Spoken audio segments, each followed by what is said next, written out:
ನಮಸ್ಕಾರ ಸ್ನೇಹಿತರೆ.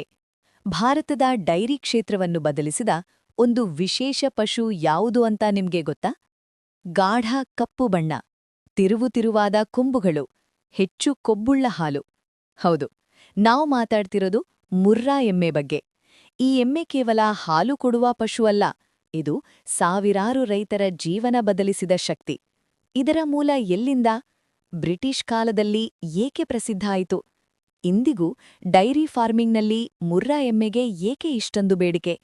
ಪೂರ್ಣ ಇತಿಹಾಸ ಈ ವಿಡಿಯೋದಲ್ಲಿ. ಕೊನೆಯವರೆಗೂ ನೋಡಿ. ಮುರ್ರಾ ಎಮ್ಮೆಯ ಇತಿಹಾಸ.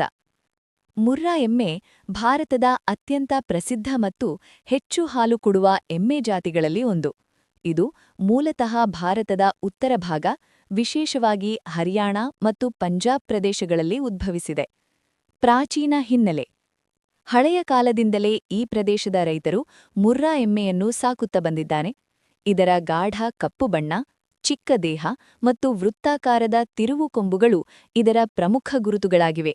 ಮುರ್ರಾ ಎಂಬ ಹೆಸರು ಅದರ ಬಣ್ಣ ಮತ್ತು ಗಟ್ಟಿ ದೇಹದ ಆಕೃತಿಯಿಂದ ಬಂದಿತೆಂದು ಇತಿಹಾಸಕಾರರು ಹೇಳ್ತಾರೆ. ಬ್ರಿಟಿಷ್ ಕಾಲದ ಮಹತ್ವ.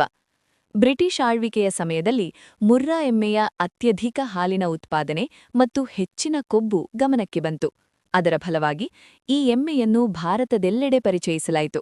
ಸರ್ಕಾರಿ ಡೈರಿ ಫಾರ್ಮ್ಗಳಲ್ಲಿ ಬೆಳವಣಿಗೆಗೆ ಉತ್ತೇಜನ ನೀಡಲಾಯಿತು. ವಿದೇಶಗಳಿಗೂ ಕಳುಹಿಸಲಾಯಿತು. ಡೈರಿ ಕ್ರಾಂತಿಯಲ್ಲಿ ಪಾತ್ರ.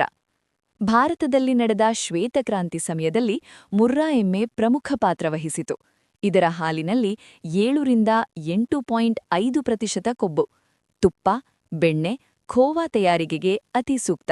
ಅದಕ್ಕೆ ಮುರ್ರಾ ಎಮ್ಮೆ ಡೈರಿ ಕ್ಷೇತ್ರದ ರಾಣಿ ಎಂದು ಪ್ರಸಿದ್ಧವಾಯಿತು. ಇಂದಿನ ಸ್ಥಿತಿ. ಇಂದಿನ ಕಾಲದಲ್ಲಿ ಭಾರತದೆಲ್ಲೆಡೆ ಮುರ್ರಾ ಎಮ್ಮೆ ಸಾಕಲಾಗ್ತಿದೆ. ಉತ್ತಮ ಹಾಲು ಉತ್ಪಾದನೆಯಿಂದ ರೈತರ ಆದಾಯ ಹೆಚ್ಚಾಗಿದೆ. ಬ್ರೆಜಿಲ್, ನೇಪಾಳ್, ವಿಯೆಟ್ನಾಂ ಮುಂತಾದ ದೇಶಗಳಿಗೆ ರಫ್ತು ಕೂಡ ಆಗ್ತಿದೆ.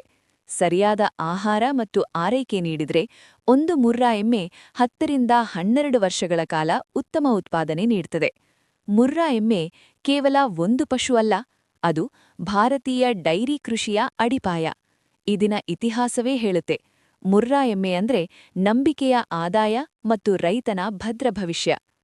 ಜೈ ಹಿಂದ್, ಜೈ ಕರ್ನಾಟಕ ಮಾತೆ. ಈ ಮಾಹಿತಿ ನಿಮಗೆ ಇಷ್ಟವಾದಲ್ಲಿ ನಮ್ಮ ಚಾನೆಲ್ಗೆ ಲೈಕ್ ಮಾಡಿ, ಶೇರ್ ಮಾಡಿ, ಸಬ್ಸ್ಕ್ರೈಬ್ ಮಾಡಿ. ಧನ್ಯವಾದಗಳು.